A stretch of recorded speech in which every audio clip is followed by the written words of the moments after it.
si baale takkuma hin jaalatta. Nama ofii jabeessuun barbaachisaadha. Gaafa duune jabeessinaaree. Gaafa inni du'e ammoo dirii birrii 10 birrii 50 kenninaaree har'uma gaafuma jiru nama keenya jabeessuun. Si gala moo si hin galu amma dubbiin?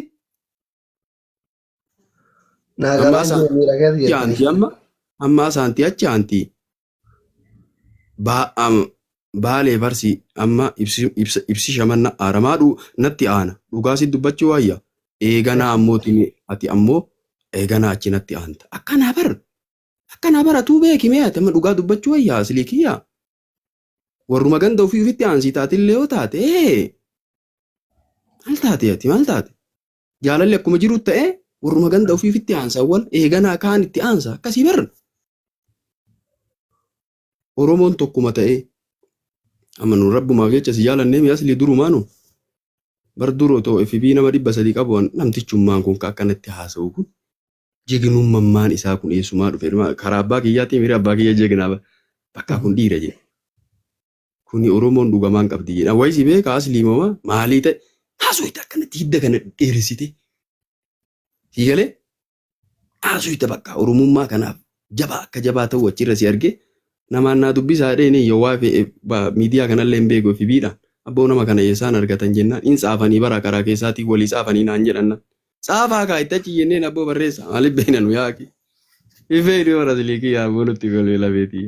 Ayyibamma isin eega jabeessuu barbaaddanii haga asii gammoojjii yeroo dubaanitti hagasuu jettan kunoo mucayyolleen feemasiidha. Maaliif kantiibaa magaalaa Roobe yookiin magaalaa Maayillee haa ta'u tokko kan itti dhiyaatan dubbiftanii mana wayii hin kennineef mootummaa. Ajaa'iba qabdaatillee bariyaas liigii. Jabeessuu kan hin jabeessinaa eega jettan qe'ee haadhaaf abbaasitti galchanii fishaa loonii harsiisuun maal bu'aan isaa? Hin jabeessinaa.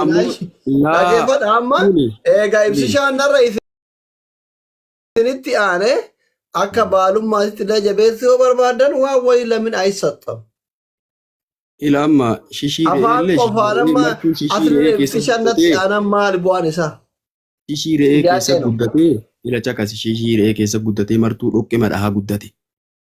Intala jechuun jiruu haatetii jiruu abbeetii tabeeyte. Maal bu'aa qabaree amma ibsishaan irraa isinitti aanuu faayidaan agarsiisuu qabdan ka afaanini miti. Dursa haa galu. Kun ajajaa miiree haa galu nu. Gaafa gurbaan galee intalli illee dhufte abbaan illee ardaan illee warri illee dura ardarra itti naannu nu. Ardaan illee waa dubbatee akkasii waa godhee fi biyyi illee akkasitti waa gootee fi eega naannullee achirra lallabna. Malee nama ammoo gara biraa jiru asii maal lallabna. Dura ammootiin eegeen jaraayyuu lafa hageettu. Mucayyoon ammootiin isin waa godhaa fi waa qopheessaa kan harkaa qaban jira jara lamaanuu irratti xiyyaaraan isinii erga. Xayyaaraati kama ijoolleen daa'imni luuk irraa hojjettu kana goote. Ajaa'ibdaayyuu barate. Fayyaalummaa qaba bara asilii. Abboo yaa rabbi asilii kanatti duniyaa kenni wallahi. Xayyaaruma mataa gilli osoo qabaattee natti tolta. Ijoolleen lamaanuu isin hundarra anatti aanti arsii fi baale fararge irrallee anatti aanti. Akka guddisaatti guddifatte jennee bar dhugaadhaa. Dhugaadhaa bar. Kana diinni illee firrillee beekuu qaba. Makii fi ibsishaan tiyya hunda keessa irra natti aanti jaalattan jibbitan. Nu bar kanallee hin jibbinu aslii kiyyaa. Eshi. Nu aslii kiyyaa kanallee hin jibbinu bar. Maasitti aanti hin jennu. Haa ta'u ammootiniini namni adaduma walitti aanaa deemuun akkasii wal jabeessaa deemaa. Kun dhugaa moo dhugaa mi aslii kiyyaa? Adada walitti aantanii immoo itti aanaa yoo jettan immootu ijoollee Oromoo guutu beekaa addunyaa guutu beekaa lafa akkanattuu abbaa firaniif namuma zimbiloofuu kennaa oolanii lafuma wayii bal'aa wayii kantiibaa magaalaa Roobetirraa yookiin Aliitirraa yookiin everything magaalama guddoo wayitirraa fuudhaaf fidaa kunoo bakka harkaa qabnaa fi gadhaabuu barbaannaa maal jetta jedhaatiin akka abbaa jiraa tokkotti na dubbisaa bakkeen kun maal liqeeffamuu dida isinii? Ijoolleen awwala lafa kennuu fi dhiisi. Ijoolleen jarruu lafan kenniti jedhi. Tujjaara ijoolleen qaata tujjaaromtee tujjaara. Akka Ijoolleen biyyaatitti ta'uu ishaaraa wayii mangistii akka ta'uu namni marti hin biyyaatitti beeku. waa barbaade nama akka Ijoolleen biyyaatitti bakka mangistii kana ta'uu deetinaa namni marti dubbiin hin jabduna beeka. jirti akka biyyaatitti waa wayii ijoolleen kun aruuza irra jiranii dhoofsisa jira bar biyyatti sargi irra jiranii dhoofsisa jira abbaa jira dhuga gosti jirti dhuga ijoolleen dirmoota abbaa fi gosa bira taartee rabbiin mul'ise ilmaan biyyaati akka baaletti dhoofsisa isinirraan qabanii. Barsanii lafeetiyyaa namni akka ammootiin jiruu walitti aana dursa ijoolleen tunuu galtee eegee lafa haa qabattu. Mucayyoon ammootiin abbaa mucaatii fi haadha mucaatii wal haa beektu. Addaadhaan walaa barattu. Tanatu jira addaan walaa barattu. Eega jala lafaa yuumi waluu qabatte bare.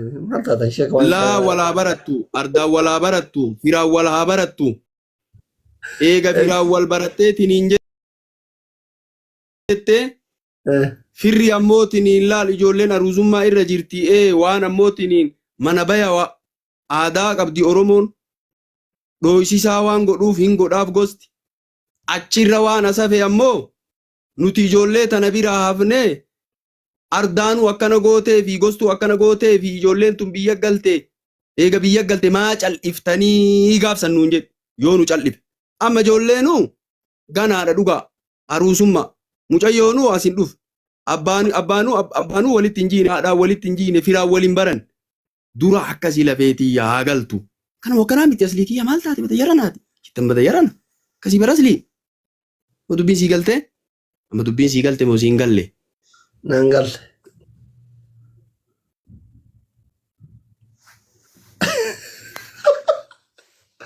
Ila maali jedha akka naan galle.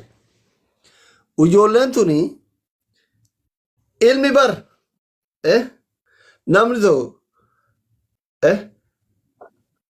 ka lubbuu ofii qofaa jiraatu jira. Ka haadhaaf abbaa jiraatu jira. Ka biyyaaf jiraatu jira. Ilmaan tun amma ilmaan biyyaati.